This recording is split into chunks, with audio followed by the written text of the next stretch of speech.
ಚಿತ್ರಕ್ಕ ತಗೊಳ್ಳಿ, ಬಿಸಿ ಬಿಸಿ ಹಾಲು ಮತ್ತೆ ಹಣ್ಣು. ಓಹೋ, ಇದೇನೇ ಮಲ್ಲಿ, ಇವತ್ತು ಇಷ್ಟೊಂದು ಸೇವೆ ಮಾಡ್ತಿದ್ಯಾ? ನೀನಿನ್ನೂ ಚಿಕ್ಕವಳು, ನೀನು ಯಾಕೆ ಇದನ್ನೆಲ್ಲ ಮಾಡಬೇಕು? ಏನ್ ತಪ್ಪು, ಯಾಕೆ ಮಾಡಬಾರ್ದು? ನೀನು ನನ್ನ ಅಕ್ಕ ಅಲ್ವಾ, ನಿಮ್ಗೊಂದು ಪುಟ್ಟ ಪಾಪು ಬರ್ತಿದೆ ಅಂತ ಕೇಳಿ ಎಷ್ಟು ಖುಷಿ ಆಯ್ತು ಗೊತ್ತಾ? ಈ ಟೈಮಲ್ಲಿ ನೀವು ಜಾಸ್ತಿ ಕೆಲಸ ಮಾಡಬಾರ್ದು ಅಕ್ಕ, ಸುಸ್ತು ಮಾಡ್ಕೊಬಾರ್ದು.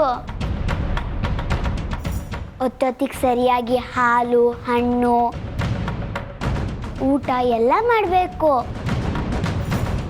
ಅದಕ್ಕೆ ಇದನ್ನ ತಗೊಬಂದೆ. ಅಡುಗು ಲಜ್ಜಿ ಥರ ಇದೆ ಇವಳು ಮಾತು. ಆಯ್ತಮ್ಮ, ಅದೇನೇನು ತಂದಿದ್ಯೋ ಕೊಡು. ಏನೇನಿದೆ?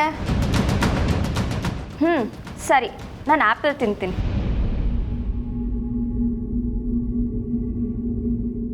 ಚಿತ್ರಕ್ಕ ಒಂದು ನಿಮಿಷ ಕೊಡಿ ಇಲ್ಲಿ.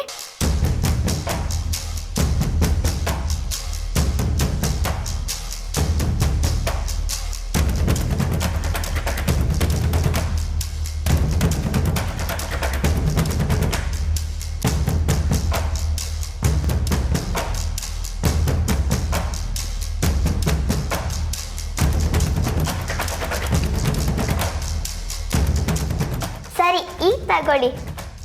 ಏನು ಮಾಡ್ತಿದ್ಯಾ ಮಲ್ಲಿ?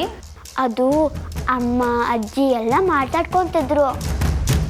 ನಿಮ್ಗೇನೋ ಅಪಾಯ ಇದೆಯಂತೆ. ಇದೆಲ್ಲ ಯಾರು ಹೇಳಿದ್ರು ನಿನಗೆ? ಯಾರು ಹೇಳಿದ್ರು ಮುಖ್ಯ ಅಲ್ಲ ಚಿತ್ರಕ್ಕ, ಒಟ್ನಲ್ಲಿ ಅಪಾಯ ಇದೆ ತಾನೆ. ಅಕಸ್ಮಾತ್ ನೀವು ತಿನ್ನೋದ್ರಲ್ಲಿ ಯಾರಾದ್ರೂ ಏನಾದರೂ ಮಿಕ್ಸ್ ಮಾಡಿಕೊಟ್ರೆ, ಅದಕ್ಕೆ ನಾನು ತಿಂದು ನೋಡಿ ನಿಮಗೆ ಕೊಟ್ಟಿದ್ದು. ಓಹೋ, ದೊಡ್ಡ CBI ಆಫೀಸರ್ ಇವಳು. ನೀನು ಇನ್ನೂ ಚಿಕ್ಕವಳು, ನಿನಗೆ ಇದೆಲ್ಲ ಅರ್ಥ ಆಗಲ್ಲ. ಆದರೂ ನೀನು ನನ್ನ ಮೇಲಿಟ್ಟಿರೋ ಕಾಳಜಿಗೆ ತುಂಬ ಥ್ಯಾಂಕ್ಸ್ ಕಣೆ. ಹಾಗಂತ ನೀನು ಎಂಜಲ್ ಮಾಡಿಕೊಟ್ಟಿರೋ ಹಣ್ಣನ್ನು ನಾನು ತಿನ್ನಲ್ಲ. ಒಬ್ಬರು ಇನ್ನೊಬ್ರು ಎಂಜಲ್ನ ತಿನ್ನಬಾರ್ದು. ಯಾಕೆ? ನಿನಗೆ ನಿನ್ನ ಸ್ಕೂಲಲ್ಲಿ ಹೇಳ್ಕೊಟ್ಟಿಲ್ವಾ? ತಗೋ, ಈ ಹಣ್ಣ ನೀನೇ ತಿನ್ನು, ನಾನು ಬೇರೆ ಹಣ್ಣನ್ನ ತಗೋತೀನಿ.